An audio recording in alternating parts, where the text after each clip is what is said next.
for a change, but something that has been evolving in the lab for quite a few years and is taking an interesting trajectory. So I would be curious to know what people think about this. So this is going to be about lineage tracing in humans. And I'm going to give just an overview. I'm going to talk about somatic mosaicism, explaining a bit what the phenomenon is all about. Then a review of somatic mosaic mutation in human brain development and how this mutation can be used to trace lineages. And finally, I'm going to end by describing some new work in which we use somatic mutation in skin fibroblast by analyzing iPS lines to make lineage tree for living human people. So please interrupt me if there is any question or if I'm not clear, let me know. So somatic mosaicism is a phenomenon of by which mutations accumulate in an organism after fertilization.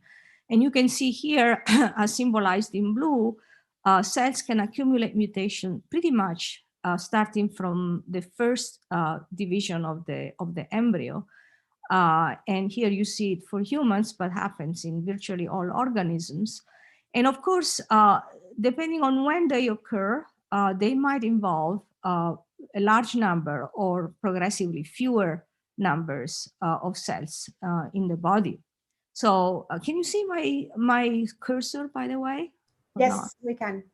Okay, so so in blue, you can see it can go from, a somatic mutation can be in virtually half of the cells of a person to being a small percentage and virtually undetectable if you try to look for it using bulk approaches.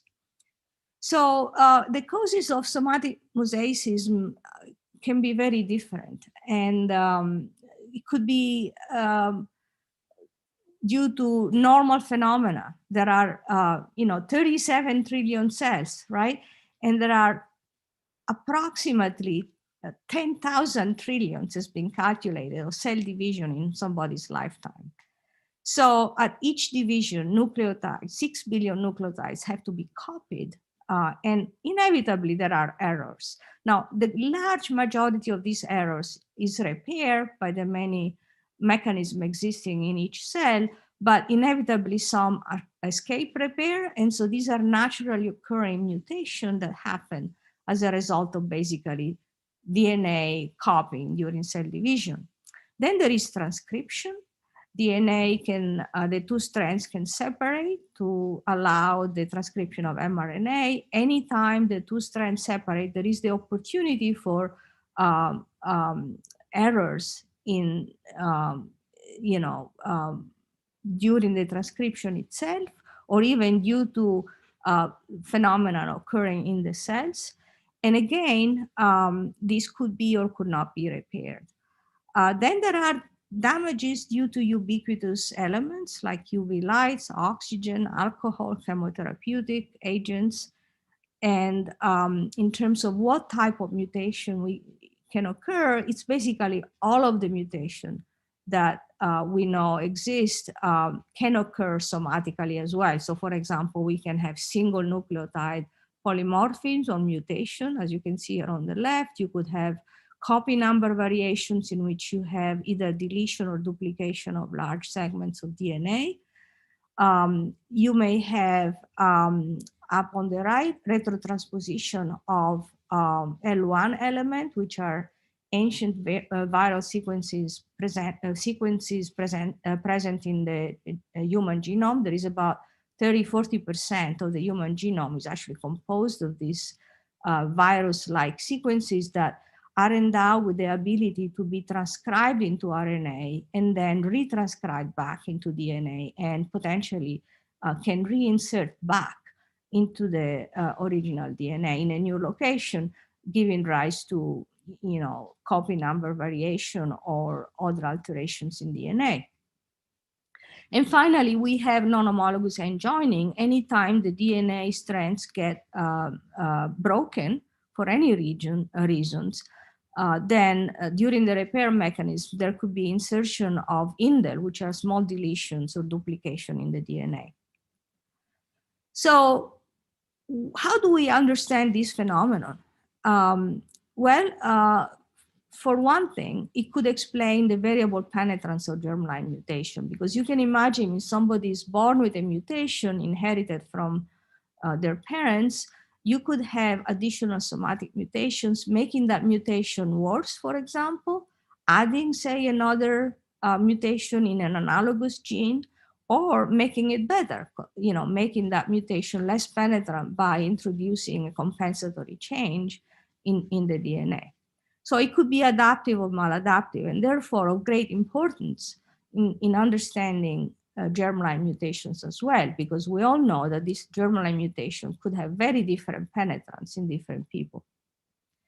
And finally, it's important to understand how prevalent is this phenomenon. And as I shall explain, there is at least one somatic single nucleotide variant acquired at each cell division. So there is at least one. So there could be hundreds of them accumulated at the end of development. So this phenomenon presents important challenges in detecting the extent of it. So, for example, it's present in a subset of cells, so the frequency depends on the time of origin of the mutation and on the subsequent clonal expansion and positive, negative selection of the cells that carry the somatic mutation. And we need special techniques. Just sequencing DNA doesn't necessarily mean we can detect a mutation present at low allele frequency in the cell population. So depending on the degree of mosaicism, it could be very, very hard to detect. So I shall go into that next. So here are three fundamental approaches that were delineated by our consortium. I'm part of this Brain Somatic Mosaicism Consortium, and this is the original paper that we published where we kind of introduced this phenomenon, in particular in relevance to brain development, right? So these are the three main strategies. On top, you see sequencing of bulk tissue, right? So that's the most simple and straightforward way to detect somatic mutation, and also has many fewer false positive. However, has low sensitivity, because you can imagine, you can see here in blue, putative somatic mutation present in a large number of cells. And of course, if there is only one or two, it may be very difficult to see, right? Depending on how deep you sequence the overall bulk tissue. In the middle here, you see a second strategy where you can take single neurons, single cells, and either by themselves or after sorting into cell population, you can take one cell here and you amplify that cell, because of course you can't sequence one cell, there is not enough DNA. So you have to do in vitro amplification of that single cell genome, and then you sequence that, that DNA. But however, although this is ideally the ideal way, of course, because you can look at the genome of one cell, you may have a lot of false positive. So it has a very high sensitivity, but a lot of false positive, because during the amplification process, the DNA can get a lot of artifacts, between a fusion of DNA, misincorporation of nucleotides, error due to the PCR itself, and fusion transcripts, fusion DNA molecules. So this could potentially alter our ability to detect the mutation in those cells, because every artifact will look like a somatic mutation.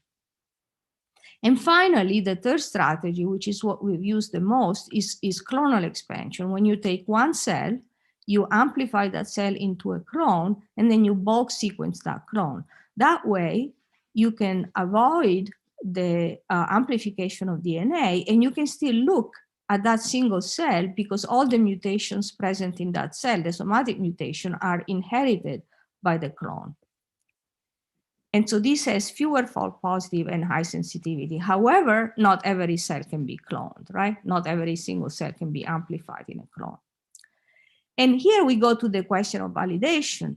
How do you control for some of these artifacts and difficulties I was explaining before? So say you have one cell, you amplify the DNA, you get data and you make somatic calls, you have to validate that.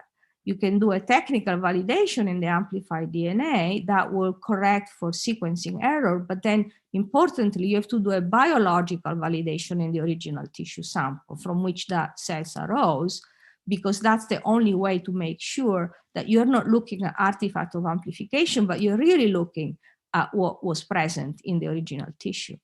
In the case in which you don't look at single cell amplified DNA, but you look at the bulk tissue, then you still have to validate. But in this case, technical validation and biological validation are basically the same thing. You take your calls and you look at the original sample to validate the presence of this mutation.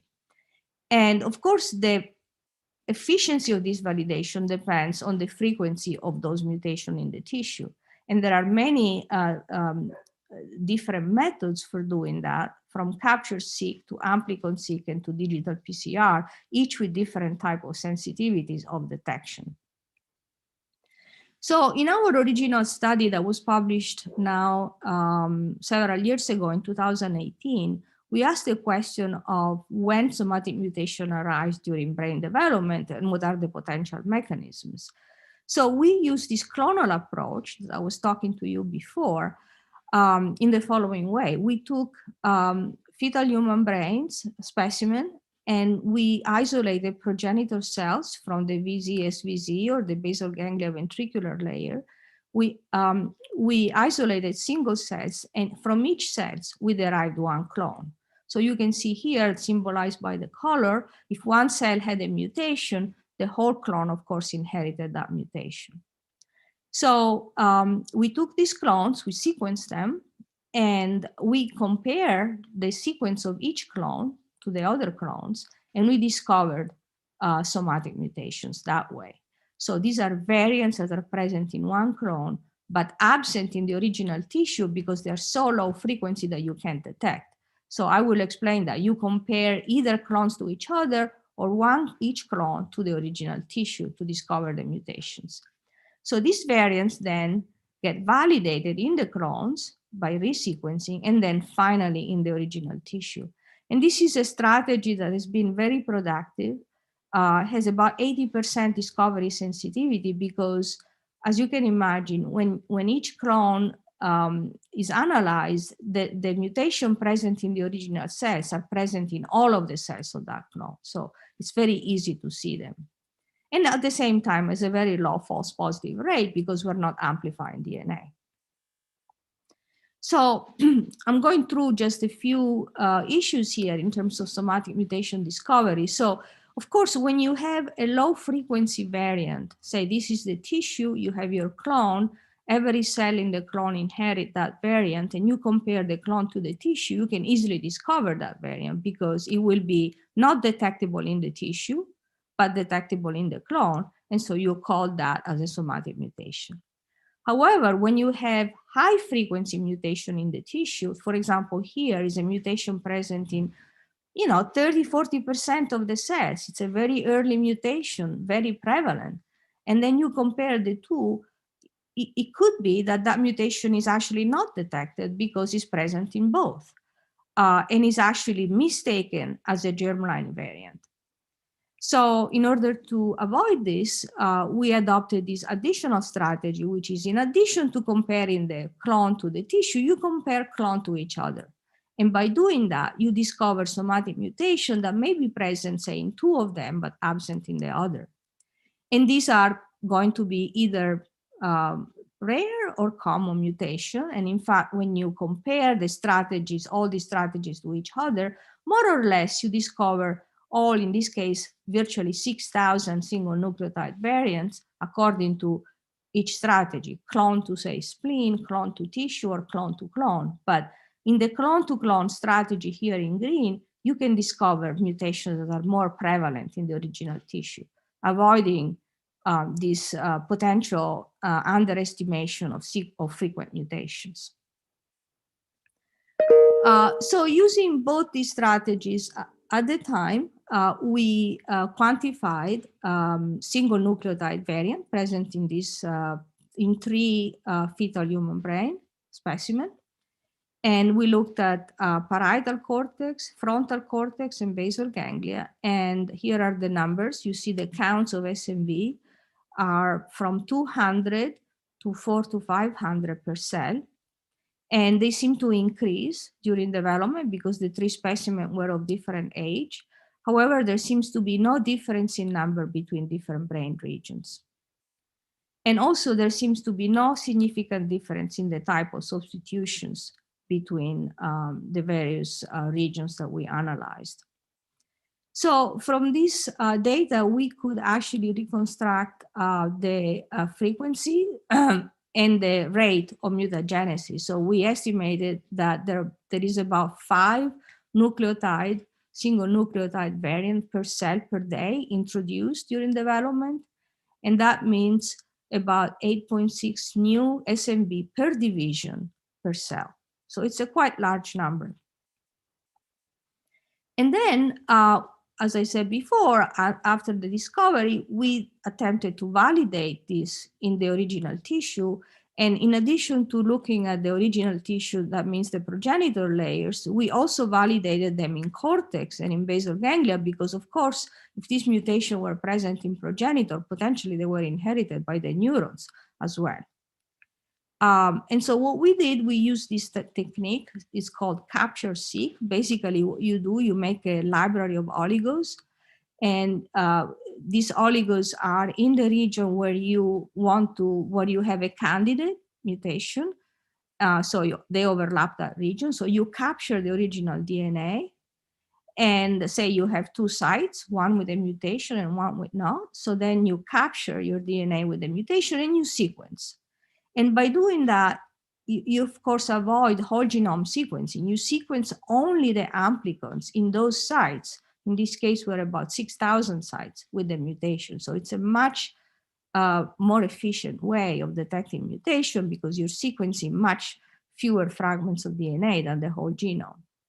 And so the coverage, instead of 30x, which we had in the original discovery, now becomes over 500, 1,000x. And you can discover a lot more, meaning you can discover much lower frequency mutation than originally done. So during using this method, we could actually confirm in the original tissue candidate mosaic mutation that were at relatively low frequency. So you see here in green, we could confirm in the tissue, and here are the various tissues, occipital cortex, basal ganglia, cerebellum, spleen. We had actually a non-brain tissue as well, and the 2 ventricular zone from which we originated the clone.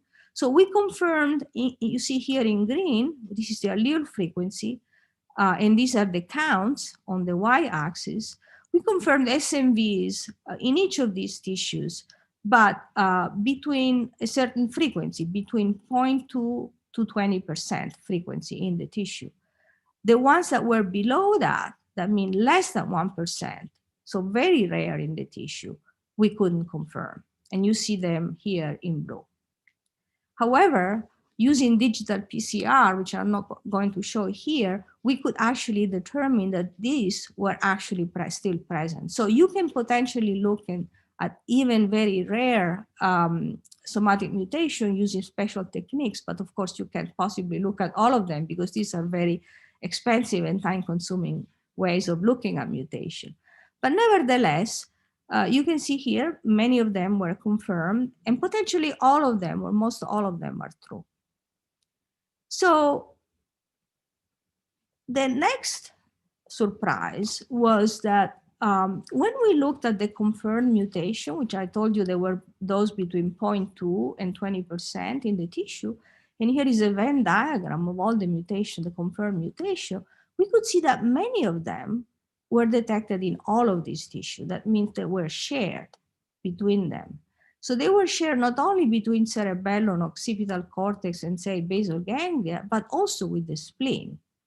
And you can see here in this 3D diagram that virtually over 60–70% of them were actually in common between spleen, cortex, and basal ganglia.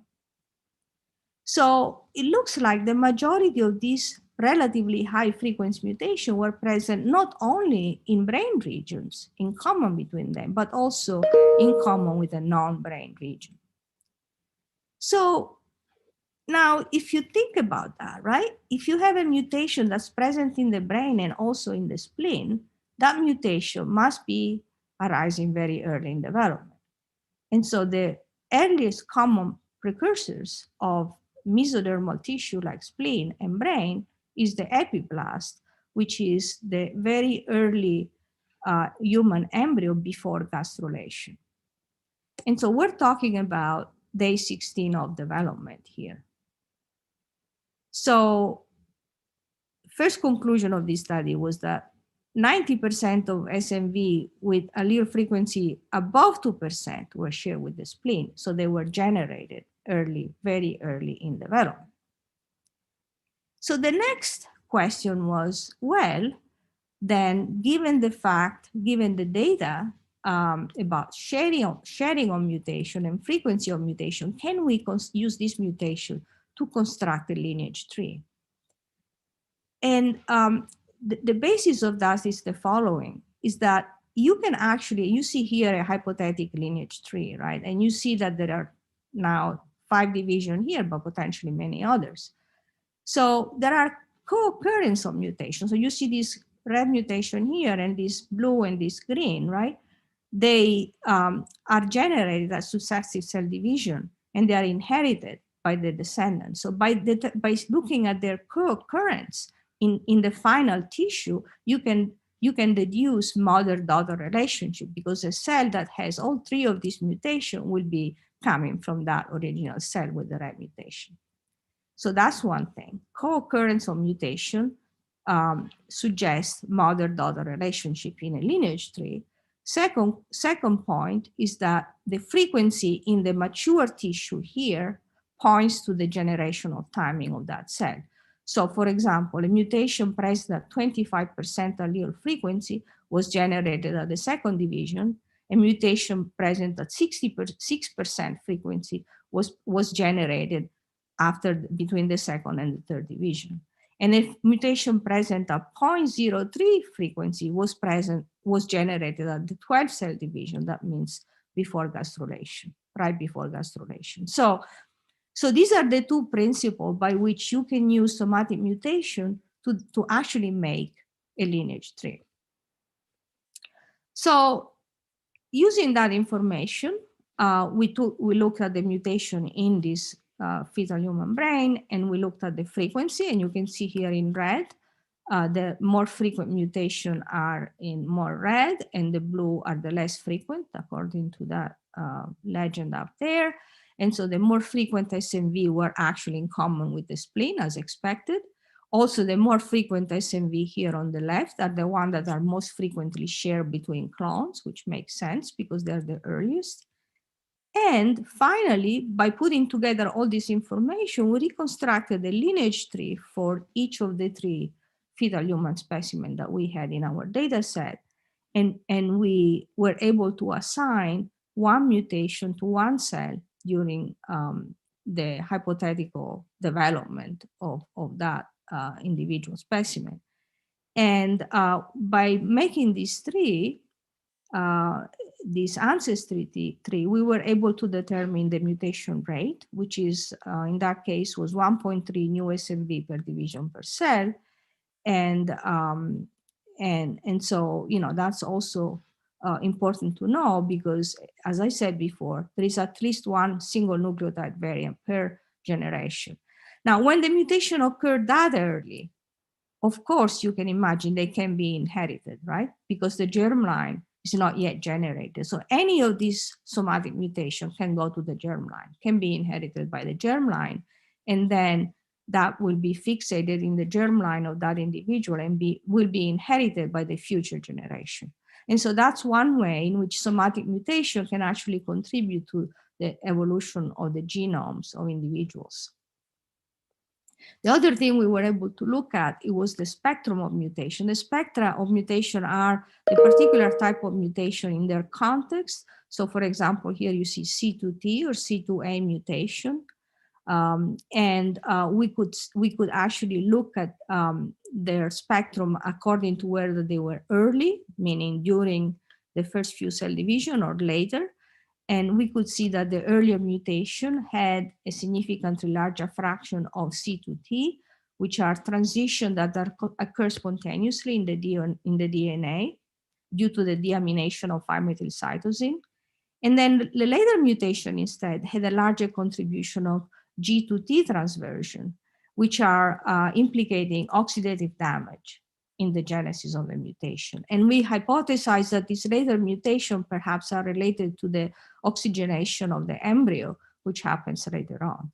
So interestingly enough, there could be different reasons for somatic mutation that also have to do with the cells and the time of development in which they occur.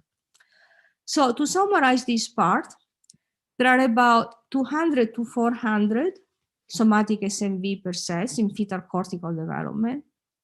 They linearly increase with age. I haven't shown you that, but there are about 1,000 mutations per birth. This is also confirmed by other studies done by the Chris Walsh lab in human neurons, where there are about 1,000 mutations at birth, around birth. So these are pretty much agrees with our number. And we think that there are about 5 SNV generated per day during neurogenesis, which is substantially higher than the rate of mutation, which is present earlier on during gastrulation, which is about 1.3 SNV per division per cell. And finally, there is a shift in mutation spectrum during development, which has to do with probably with the different mechanism of mutagenesis during the course of the life of an individual and also different cell types. So I just want to point out about the frequency. What's important to realize that in fetal neuron progenitor, there are 5 SNV per cell per day. In adult somatic tissue, there are 0.1 SNV per cell per day, which has been established through other studies in the literature. In the male germline, there are 0.005 per cell per day. So there is a several order of magnitude difference in the occurrence of somatic mutation during the lifetime and in different tissues. So this is a phenomenon that occurs at very different rates. So our next question was, can we look at somatic mutations in living people? And to start approaching this question, I'm going to go back to the first study that we did, and that's how we discovered this phenomenon ourselves, is by studying induced pluripotent stem cell line. So at the time, we're talking about 2012, we published this paper, we've been generating iPS lines from several families. And we were worried that these lines in vitro would accumulate mutations. So we decided to do a study in which we would compare the genome of iPS line, each of them derived by a single skin fibroblast. And so now you can imagine this is exactly the same strategy that I was describing before, right? Because each iPS line is like a clone coming from one original cell. And by sequencing this clone, you can, of course, detect all these variants. And then you can then verify their validate their present in the original skin fibroblast. So in this study, the advantage of this study is that not only you can do it in living people, but you also have a family structure. So you can actually verify that these are not germline, but looking at the parents and making sure that these are newly acquired in the progeny. And so what we did, we analyzed all these iPS lines, and we compared each iPS line with the fibroblast, bulk fibroblast from which the iPS line were generated, and we called all variants. And here you see some examples. So for example, here you see a fibroblast whole genome sequencing track of chromosome 10, segment of chromosome 10 in fibroblast of a particular individual, and then 3 IPS lines derived from those fibroblasts. And you can see that in 2 IPS lines, there is no copy number variation, but in 1 IPS line, you see 2 areas where you have an increasing copy number, meaning a duplication of DNA. So that was verified by qPCR in the actual IPS line. And in this particular case, was affecting one gene, this DDX21, and causing actually an increase in messenger RNA for that gene that was located within the duplicated region. So we validated this putative somatic copy number variation in the fibroblast population using capture sequencing, and in this case, also digital PCR. And by doing that, we validated 50% of them in the original fibroblast population, and we determined that 30% of fibroblasts have at least one somatic copy number variation. And in general, the copy number variant, this could be very large in fibroblasts, are present at various frequencies within the fibroblast, between 15% down to 0.3%. And of course, there is many more, perhaps at lower frequency, that we can't detect. Here is an example of fibroblasts up here and 2 IPS lines that share the very same copy number, and 1/3 one that doesn't. And of course, they share it because it's present. It was inherited by that fibroblast. By were present in 2 of the fibroblast cells that gave rise to these 2 IPS lines. And you can see the validation by PCR up there and by digital PCR in CND. So this is for CNVs. Of course, the frequency of SNVs could be a lot larger, and we determined that they were there. Of course, they are much more difficult to validate because we have many germline variants, right? About 3 to 4 million germline variant per person, and we need to distinguish a mosaic variant from a germline variant. So SNV are much harder to validate than CNVs. And using the same approach, we validated again those that were most frequent. We validated in the fibroblast those who were present between 0.25 and 35%.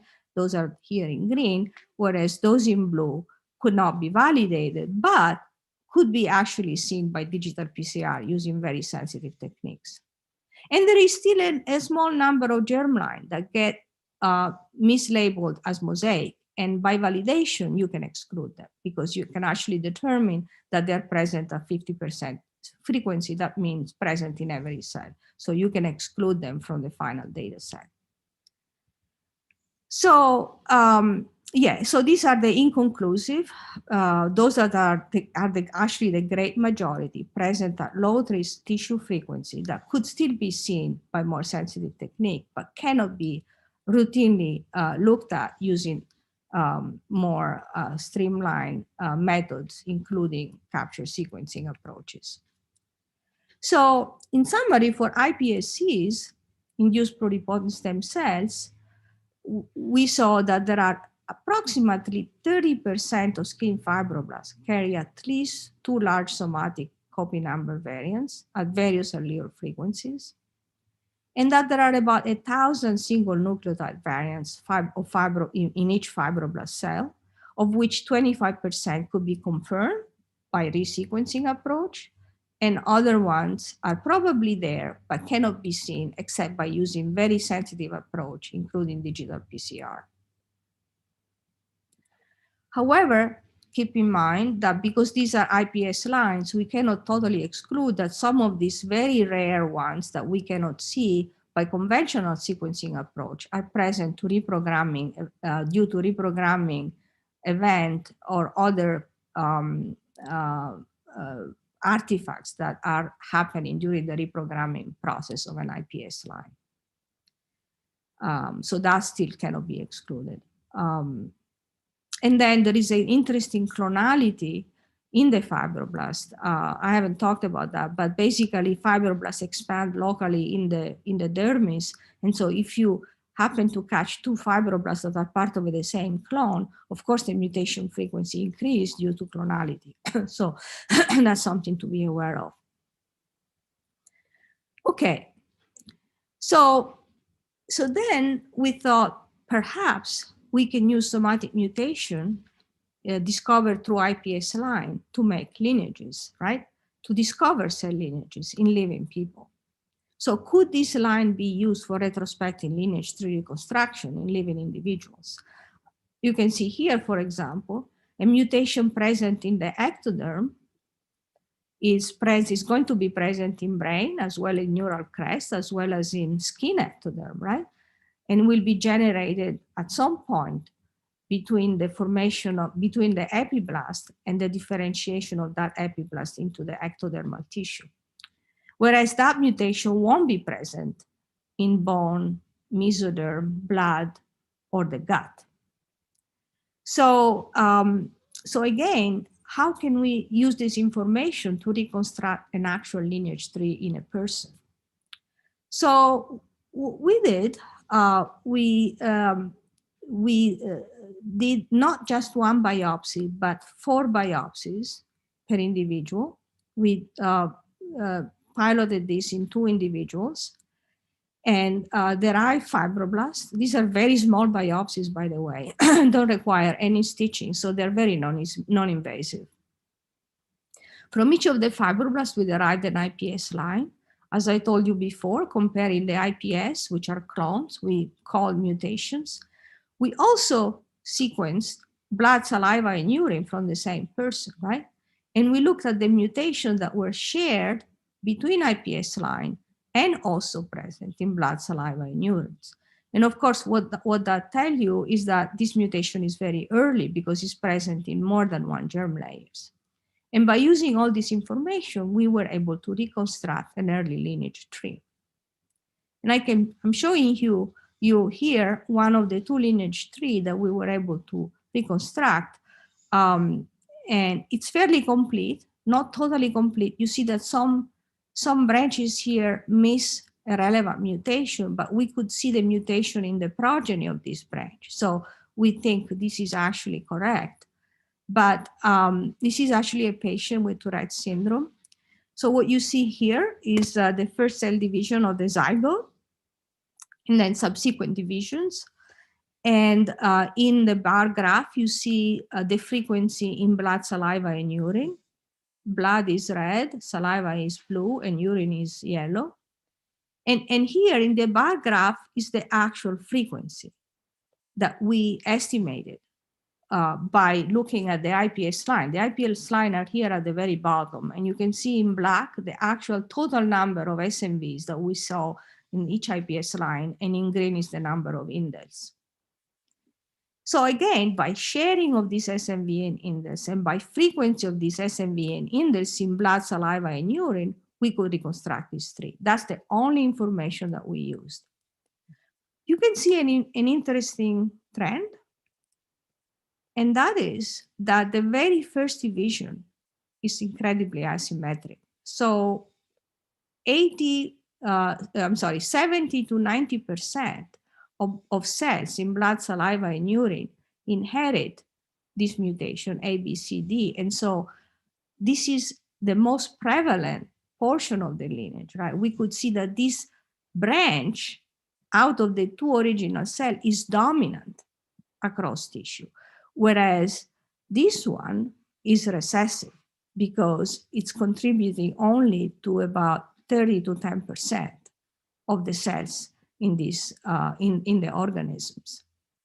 So that was the first surprise that actually we could see. And in another person, we could actually see the very same phenomenon that you see here. The first division is very asymmetric.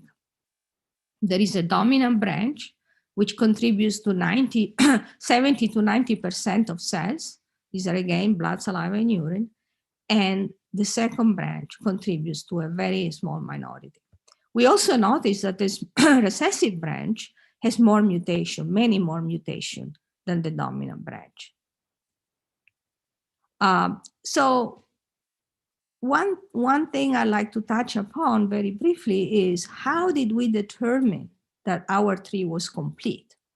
One way to do that is that as in the zygote, where the blastomer 1 and blastomer 2, the sum of the two frequency has to be equivalent to the number of, I'm sorry, to the frequency in the previous cells. For each division, the frequency of mutation in two sister cells has to be equivalent to 100%, meaning has to be in this line here, in this diagonal line. This is F1, that's F2. So for example, in one of the two generation here, the mutation is 50%, and the other has to be 50%. That's a symmetric division. But if in one of the two branches, as I showed you before in that first division, the mutation is say 25%, in the other cell will have to be 80%, right? So meaning the sum of the two has to be equivalent to 100%. So that's how we determine where we have a complete tree versus an incomplete tree, by looking at this trend, this having the frequency of mutation comply with the fact that has to be in this diagonal. Then another interesting thing that one can think about is why there are these imbalances. And by the way, we're not the only one that determine imbalance. Other people have seen imbalance in lineage tree in tissues, and there are potentially different reasons for that.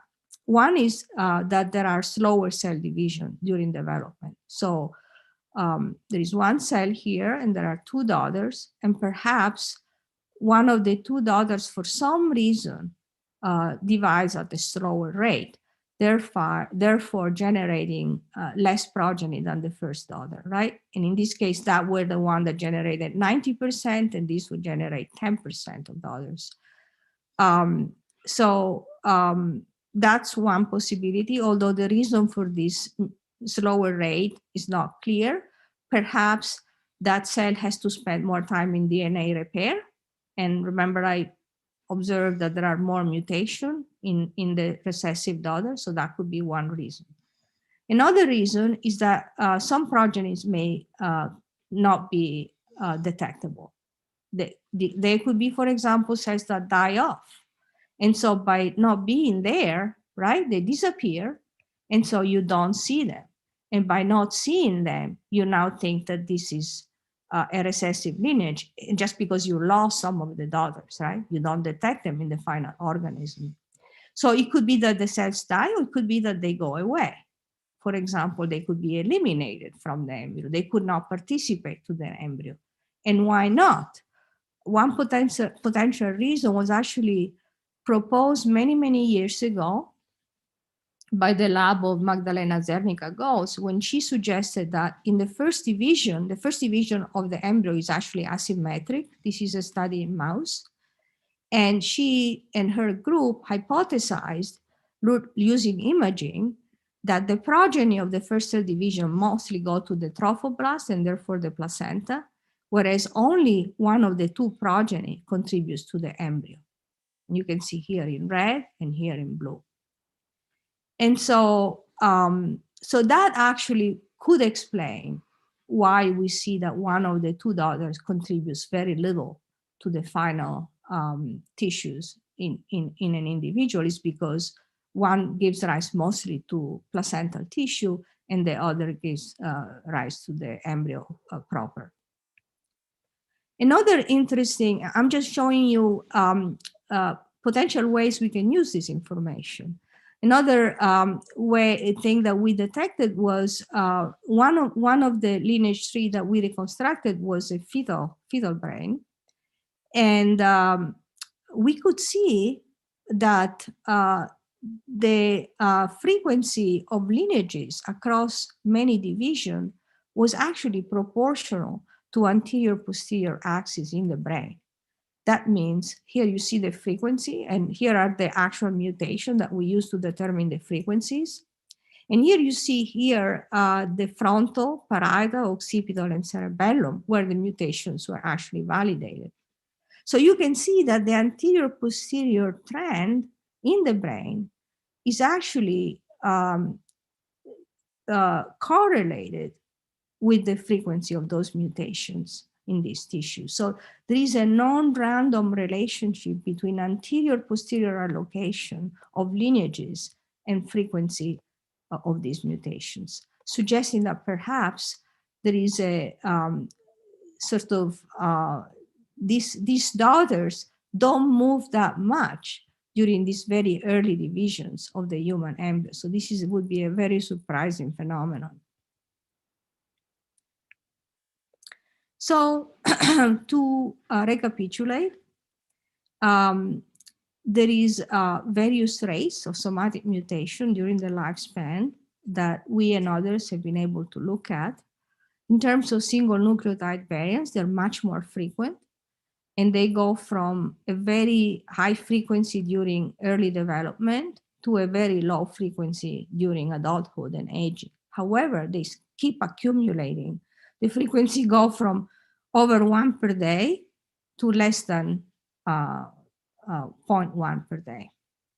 And then in terms of copy number variation, we're not sure when they start to, when they begin to be accumulated, but we see them at birth and we see them during adulthood and in aging. And in terms of line element, people have seen them during adulthood in the brain, and perhaps they start during neurogenesis, but this is still debatable. Although they're probably present there, people have not yet been able to do a quantification of this element. So this is work in progress. These are complex SV that we actually have seen. These are complex rearrangement of DNA, including copy number, sometimes smaller, but very complex. And these are line 1 element, which are the ritotransposon that I was alluding to before. So to recap, somatic variation are a normal physiological phenomenon. The earlier one can be transmitted through the germline and contribute to de novo variant in the next generation. They can affect potentially the phenotypic manifestation of other genomic variant. They could be compensatory or they could be deleterious, potentially could be caused or be selected by environmental agent, which is a very interesting phenomenon that people are starting to look at. There is a dependency via age. So for example, we know that SNV increase during age, and they can be increasing even in post-mitotic cells. And therefore, the main conclusion here is that genetic assays in blood may not be diagnostic of a genetic disease if cells have different genomes in different parts of the body. So that's the main conclusion, right? Because you may have a somatic mutation that's not detected by a standard genetic test, but yet affect potentially the phenotype of cells in a particular tissue, such as the brain or the blood or any other tissue. And finally, we have discovered a minimally invasive approach for defining cell lineage in any living person, which relies on the discovery of these post-zygotic mosaic SNV, which are the most prevalent. They're frequent, they can be used to track cell lineages, and lineages can be traced in living person using these IPS lines and easily accessible tissue like blood, saliva, and urine, and other tissues potentially. We discovered that one of 2 lineages resulting from the first cleavage was dominant across tissue, and maybe other asymmetries developing later on. One could try to discover other asymmetries, for example, by looking at more deep trees down the line. And finally, the efficiency of DNA repair may contribute to lineage imbalance across the body, something that yet has to be determined. Why do we want, or we may want to do retrospective lineage analysis? Well, number one, as we know in model organisms, even in people, there are fundamental rules that govern development, and lineage tracing is one of the ways in which we can glimpse those rules, right? how our lineage form, what determines cell fate, when the fate of one cell is actually established during development. So we can start looking into the complex biological processes involving lineage cell differentiation and lineage determination and lineage hierarchies in people, right? So for example, we can look at the distribution of lineage in tissues. We can look at timing, separation between left and right, for example, or anterior and posterior axis. And we can look at terminal expansion in different organs. I've told you that cells can expand. And this is happening not just in the skin, it happens in the hematopoietic system, for example, where you have clonal expansion happening during aging. All of this can potentially be looked at with lineage analysis. And there are implications for this phenomenon, of course.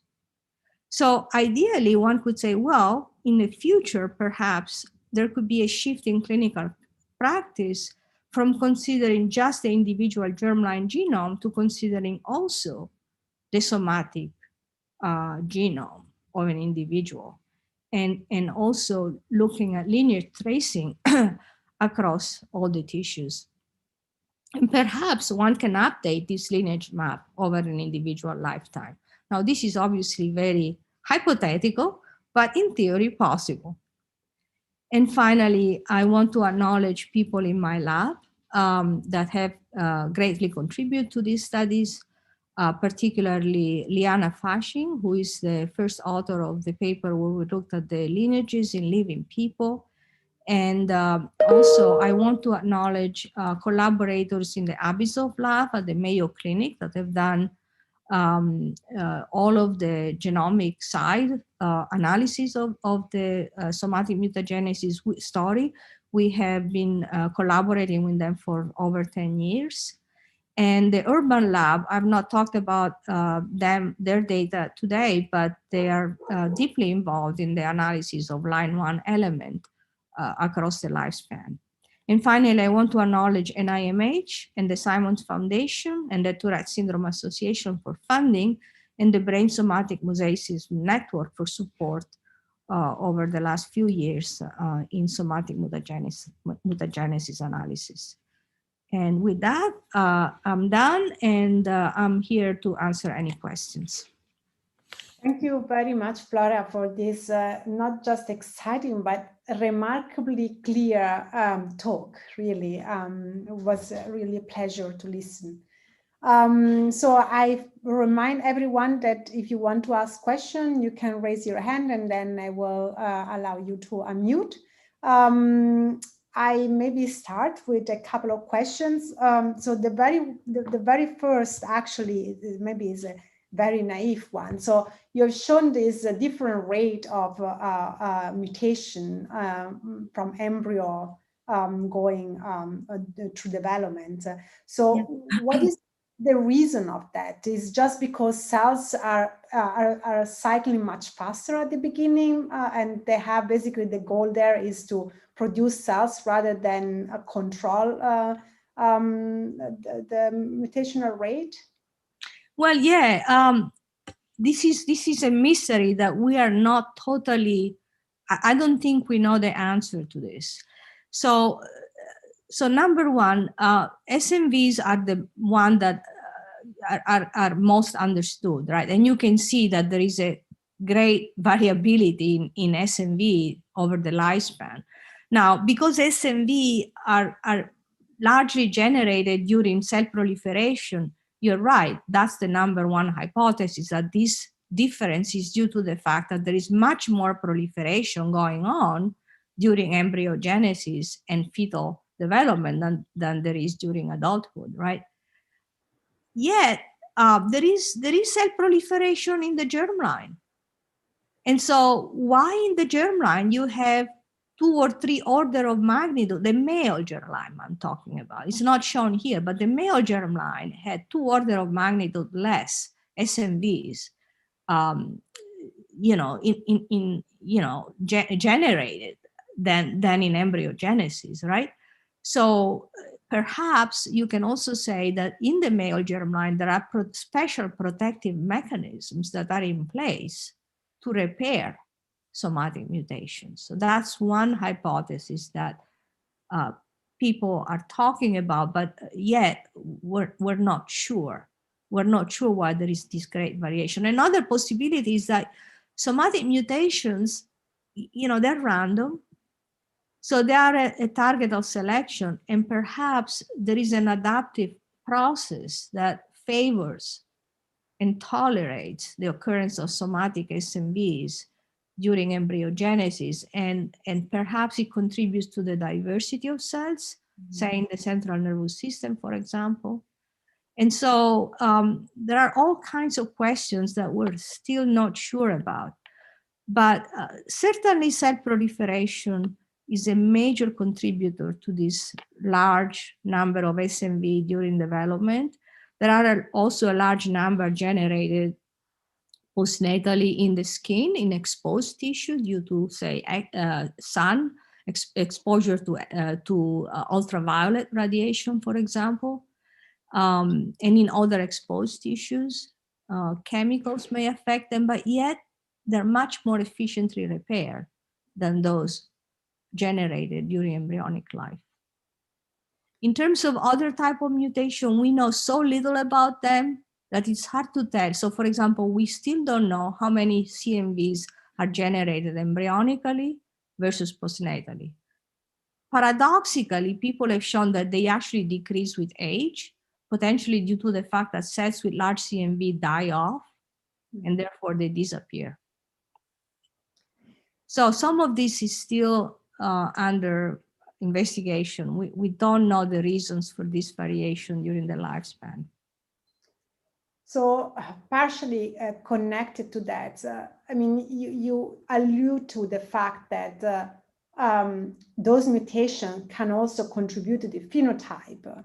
So they could be adaptive or maladaptive. Right. So meaning that some of those variations or variants, they are real mutations or real introducing protein changes, yes. So protein coding. So yeah. Let me show you. I actually have a slide on that. 1 second. Right here.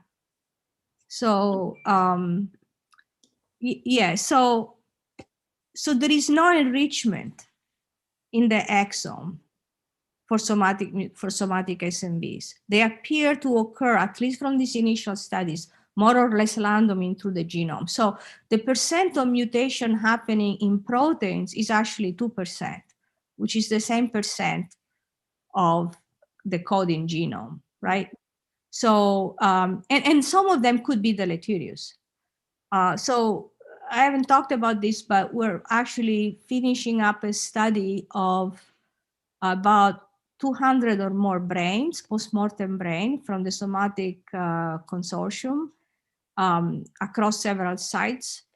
And over the analysis of, this is bulk tissue, bulk brain tissue, so we can discover only a certain percent of them, but there are quite a few potentially deleterious mutations. So for example, we have detected mutation in NRAS, in mTOR, in other important genes, potentially loss of function mutation. And so this, yes, could actually affect the phenotype. Of course, depending on the frequency at which these mutations are present, the phenotype could be tolerated or not, right?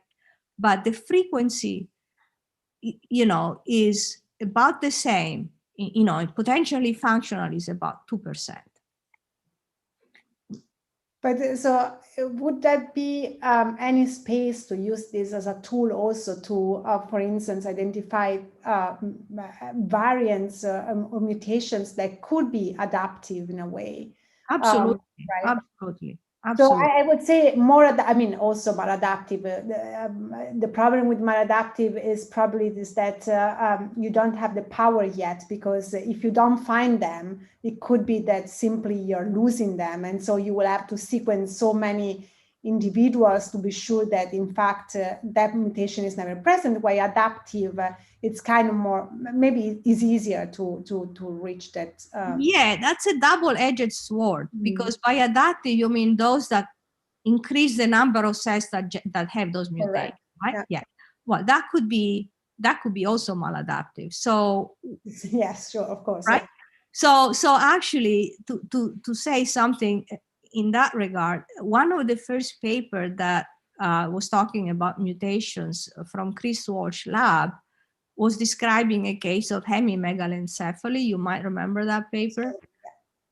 So those were mutation in the PI3 kinase pathway, present at very relatively small percent, some of them only in the brain, but that led to expansion of the clones that contain those cells. And in one case, the half of the brain was larger than the other. If you remember, these people, and since then, many more of these somatic mutations have been shown to cause cases of intractable epilepsy in people. Absolutely. And these are often somatic mutation affecting various component of the PI3 kinase mTOR pathway. So yes, they lead to expansion, but that's not necessarily adaptive. Although yes, of course, you can see them in a much larger percent of the cells, and yes, you can discover them more. Another interesting aspect is monozygotic twins. There's been a recent study in Iceland where they looked at over 200 twins, and they found that they had somatic mutation that they were not shared among the twins. And some of them were inherited. So again, that's a wonderful demonstration of the fact that differences in homozygotic twins can be due to somatic mutations. So we have another question. So Michelle, please go on. Yes, hi, Flora. Very interesting talk indeed. This is a question. I have a couple of questions. Question is very related to the previous one, to Gaia's one.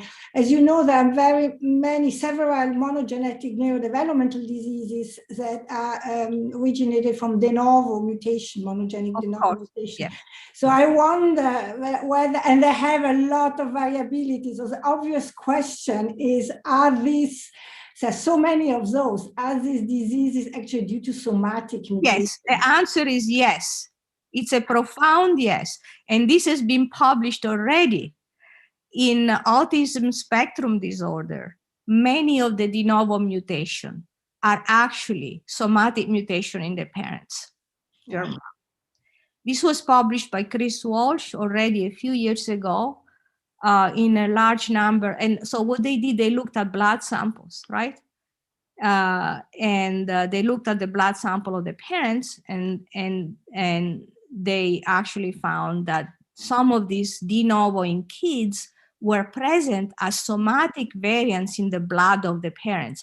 That means they had to sequence, of course, quite a bit more in order to see them, but they're not seen by standard sequencing approaches. But yes, and perhaps the great majority of these de novo mutation are generated in the germline of the parents.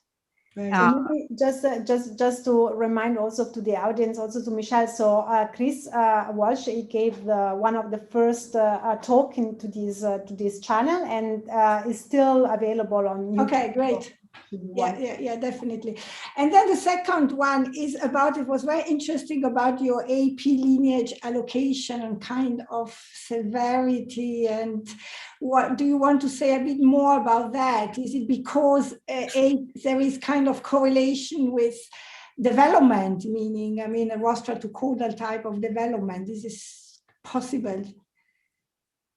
It's a very difficult thing to explain because we don't know how much cell move during development. It has to do with the movement of cells, right? Mm-hmm. So if you imagine, so we're talking about very early stages here, pre-gastrulation stage. So if what I'm saying is actually true, right, which it seems like many lineages were correlated, so the anterior posterior allocation in brain, correlated, right, with lineage frequency. So does it mean that in that initial stage, when one cell moves, say, to anterior location or to a posterior location, it stays there, right? Perhaps. Doesn't move that much. And then subsequently in development, when the central nervous system is formed, which is many generations later, right? Then you already have some sort of predetermined map of cells. above, on top of which this CNS is actually allocated. So it does suggest that the cells don't actually, and it must imply that during CNS development, cells don't mix, right? Because if cells would mix during CNS development, like people have sometimes postulated, so people, have shown that progenitor cells move, they interchange in the ventricular zone, they have this lateral movement, but this movement, if it's there, must be not very Very restricted, yeah. yeah. Because if there was a mixing of the cells, then this would not be true, that you have this, this kind of relationship, say, between anterior posterior patterning in the brain and early lineages. The early lineage tree. So that has to do with, as you can imagine, doing lineage, you're thinking about how cells move during development, how do lineages expand, and how cells are correlated with each other. So, I mean, that's my initial, I'm not saying that the CNS is formed earlier. I'm just saying cells are generated during gastrulation and perhaps stay more or less where they are, right? And therefore, that's a blueprint. It makes a blueprint for the subsequent generation of cells in the CNS. That's my interpretation. Thank you very much.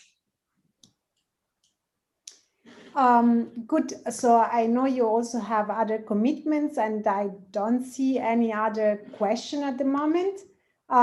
So thank you again a lot. This was really fantastic. My pleasure. Yeah. If anybody has any more questions, feel free to let me know. Send me an email. Perfect. I think people eventually will do. Okay. Thank you again. Have a great